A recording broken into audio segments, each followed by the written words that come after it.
Olá a todos, olá a todas.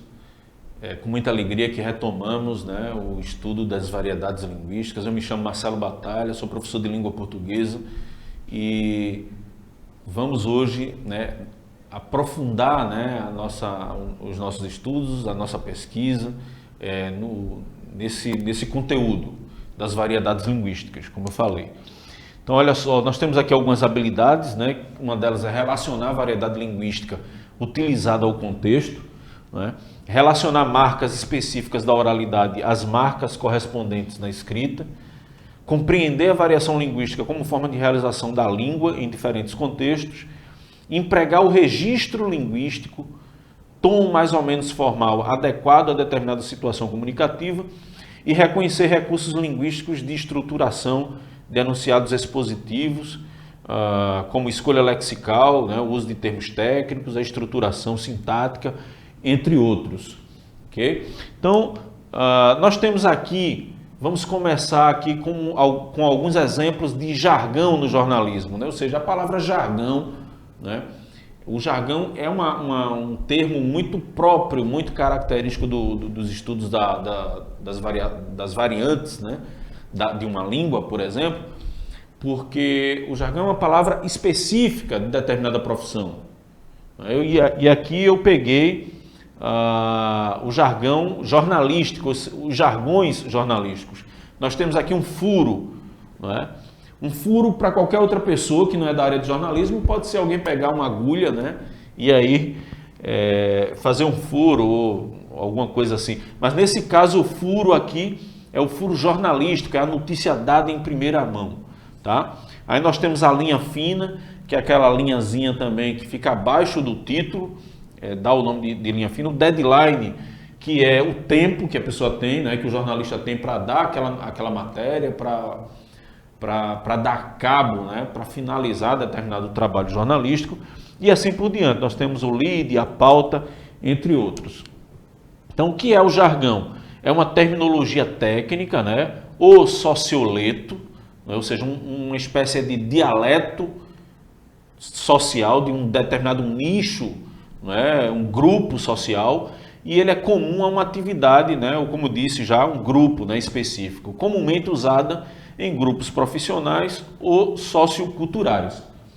E nós temos aqui, por exemplo, para os advogados, eles utilizam muito a palavra peticionar.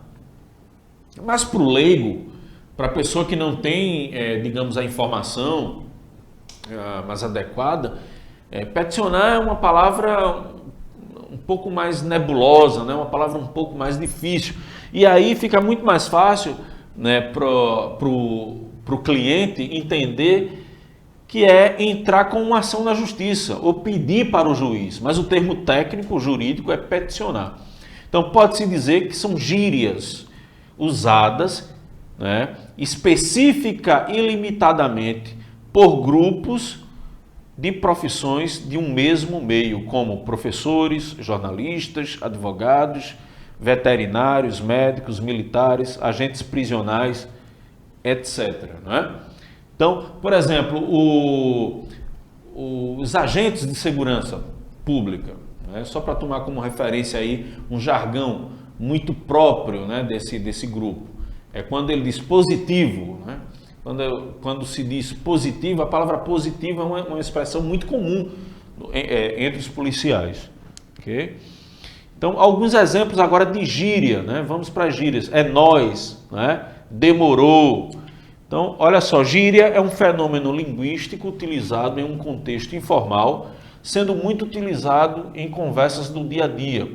São palavras que fogem à norma culta, as quais muitas têm origem na cultura de determinado povo ou região.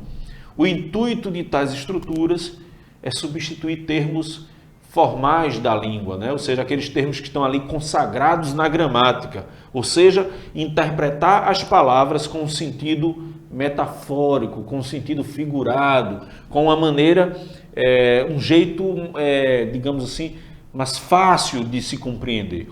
Então, por serem algo que muitas vezes é exclusivo de um pequeno grupo, é comum que muitas gírias não sejam reconhecidas por outras pessoas. Fato esse que fortalece a identidade cultural de determinados grupos sociais. E aí eu queria trazer aqui um adendo, uma informação, que é o seguinte, uma reflexão, na verdade, né? Que os exames de redação, como o Enem ou o SSA, né, eles solicitam, eles exigem, eles demandam que a pessoa, quando for escrever ali a redação, for redigir o texto, utilize um português padrão, conforme, né, preceitua ou discrimina ou orienta a gramática. Por quê? Porque é um português, digamos assim, que todos nós, seja de qual região, né, temos digamos, a obrigação de conhecer, né?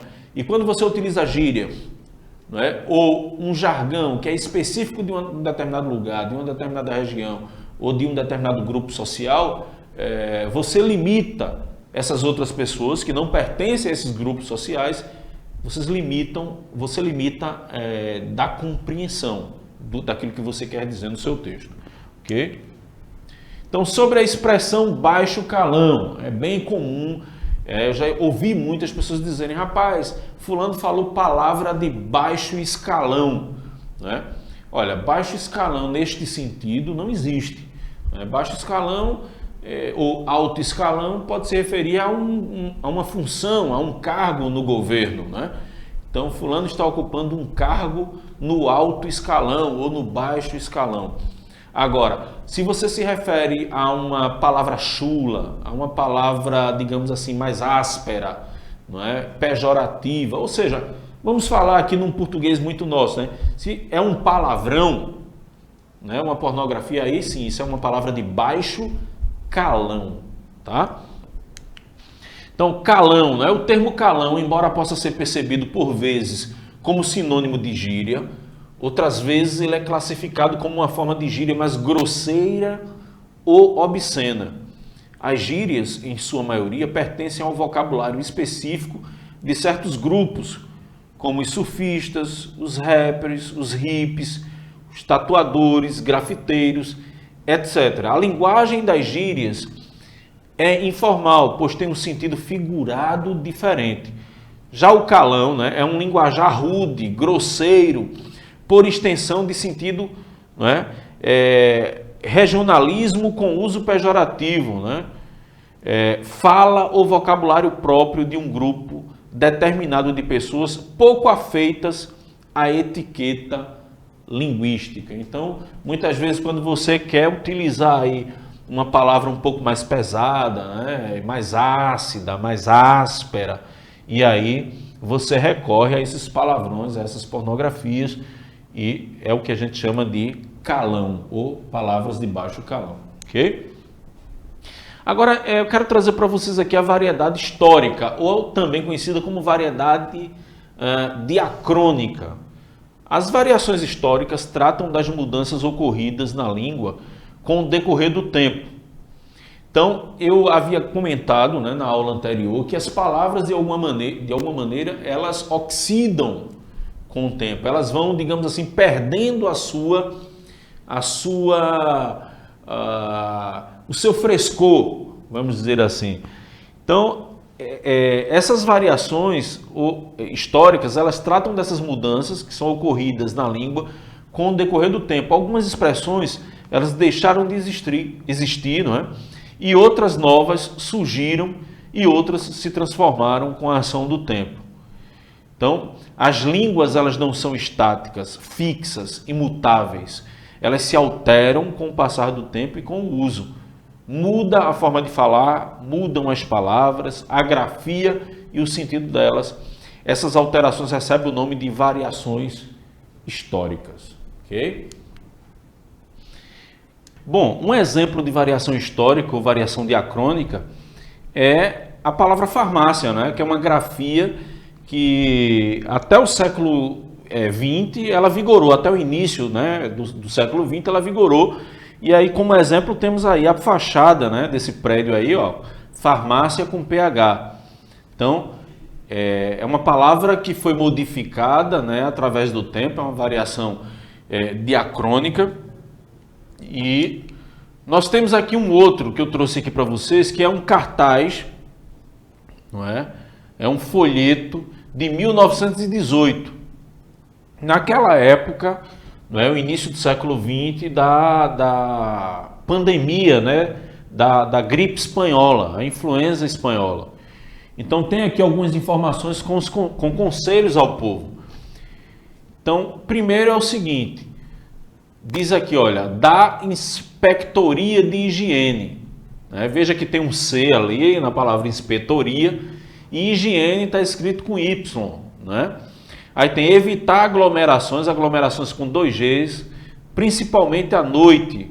O A ali, ó, em vez de ser craseado, em vez de ter uma crase, é um acento agudo.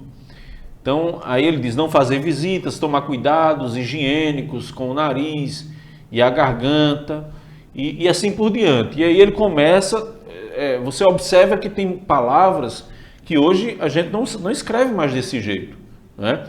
Quando ele diz aqui evitar toda a fadiga ou excesso físico, o físico é escrito com PH e Y, né? E essa alteração e essa maneira de escrever, ela foi alterada. Então veja agora a redação, né, de folheto de combate à gripe espanhola no Brasil em 1918, né? Os métodos de prevenção e de combate à propagação do vírus da gripe espanhola, né? Que eram praticamente os mesmos que foram utilizados agora, né? Na pandemia da Covid-19 agora em 2020, ok?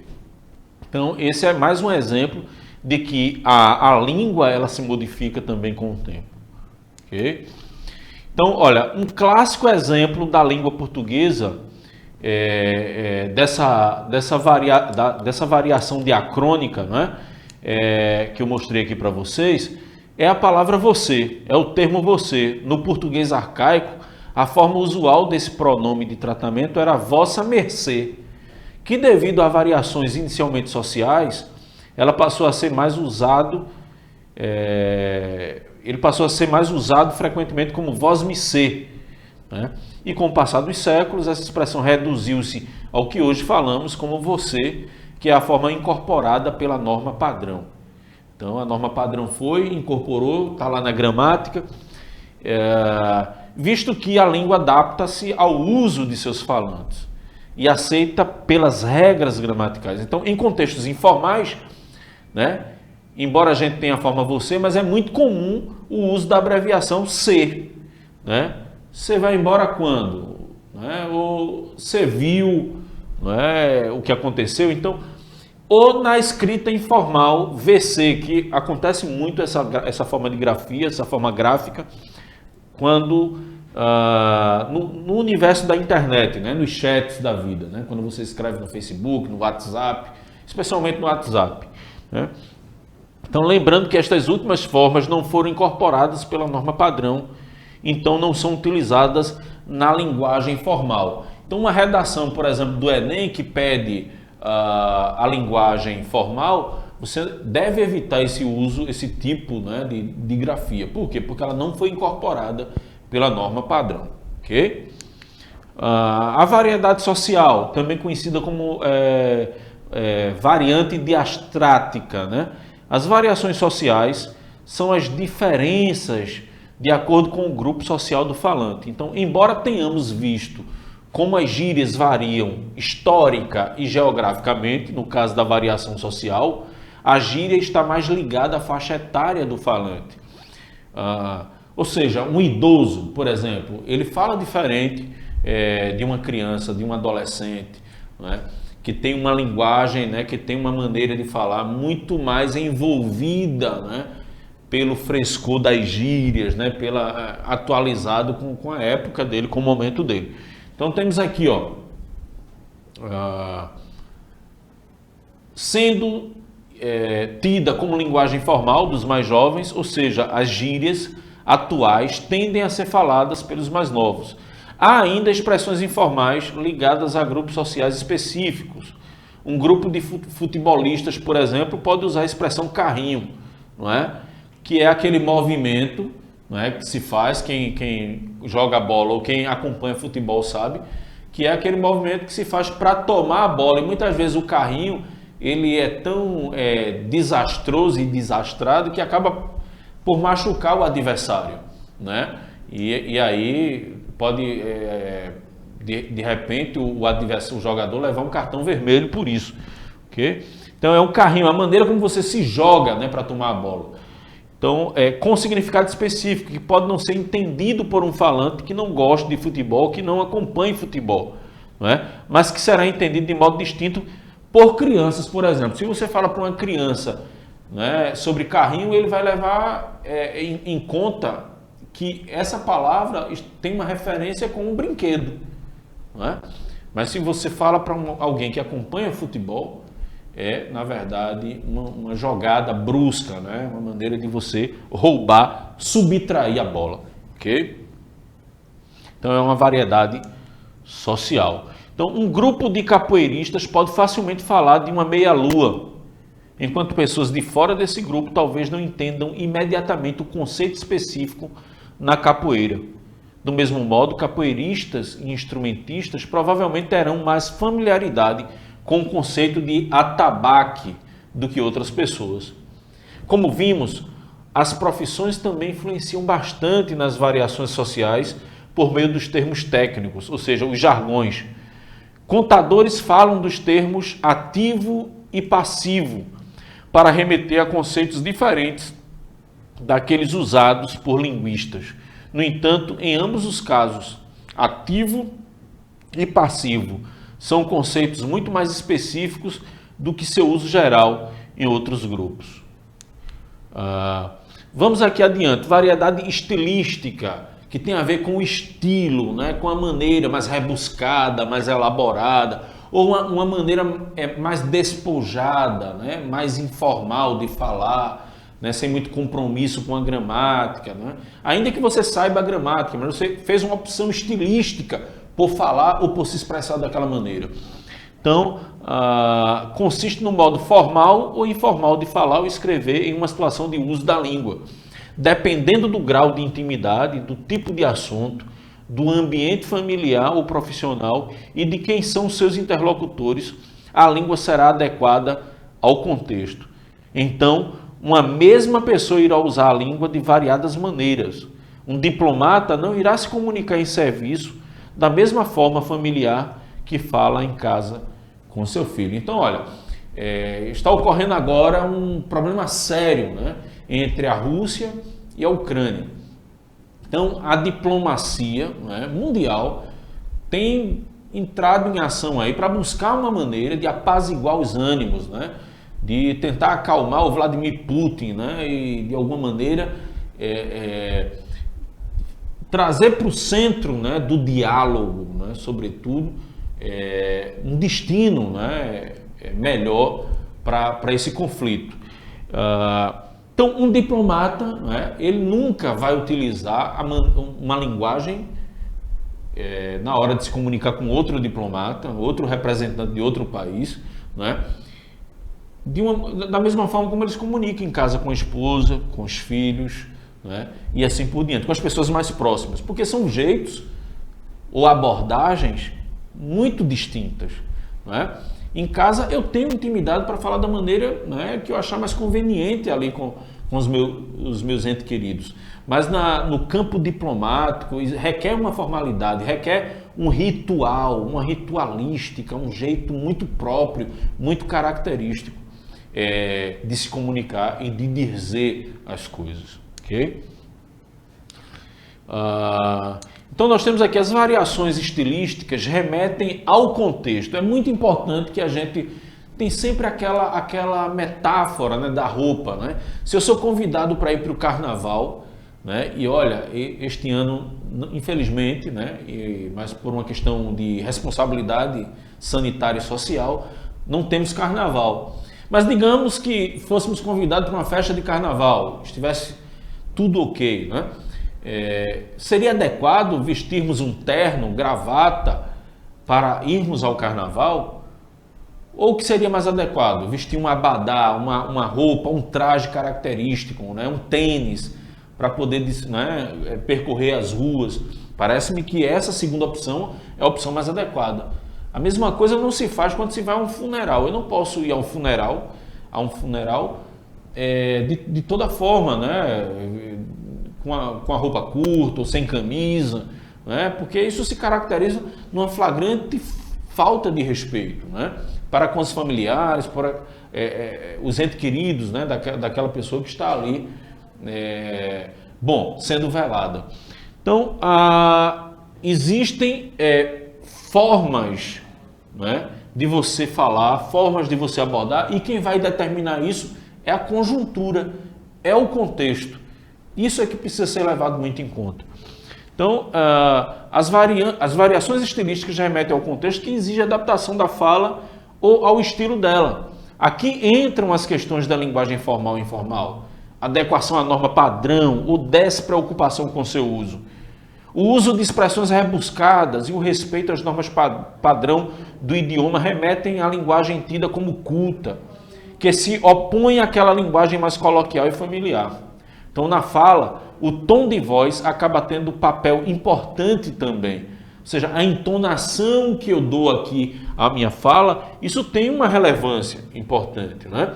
Então, assim, o vocabulário e a maneira de falar com amigos provavelmente não serão os mesmos que em uma entrevista de emprego, por exemplo, e também serão diferentes daqueles usados para falar com pais e avós. Então, as variações estilísticas respeitam a situação da interação social, levando-se em conta ambiente e expectativas dos interlocutores. Então, gente, a aula das variações linguísticas, não é? Tem muito a ver com essa reflexão permanente que a gente precisa ter com o uso da língua, não é? E especialmente com a não discriminação das diversas formas de manifestação linguística, né? Ou seja, existe uma forma padrão de se comunicar, mas a gente precisa levar muito em conta também as variações linguísticas, né? As formas de comunicação que não estão ali orientadas pela regra da gramática, mas elas também, a despeito, ou seja, apesar de não estarem orientadas pela gramática, mas elas são igualmente importantes, né? Porque elas comunicam, né? E elas pertencem a grupos sociais que têm a sua relevância, a sua importância. Na próxima aula, a gente vai vivenciar um conteúdo que dá um fechamento aos estudos das variedades linguísticas, que é o preconceito linguístico. Então, desejo a vocês bons estudos, né? Pesquisem, conversem com o seu professor, com a sua professora, se cuidem e nos encontraremos, né? Até lá, um grande abraço.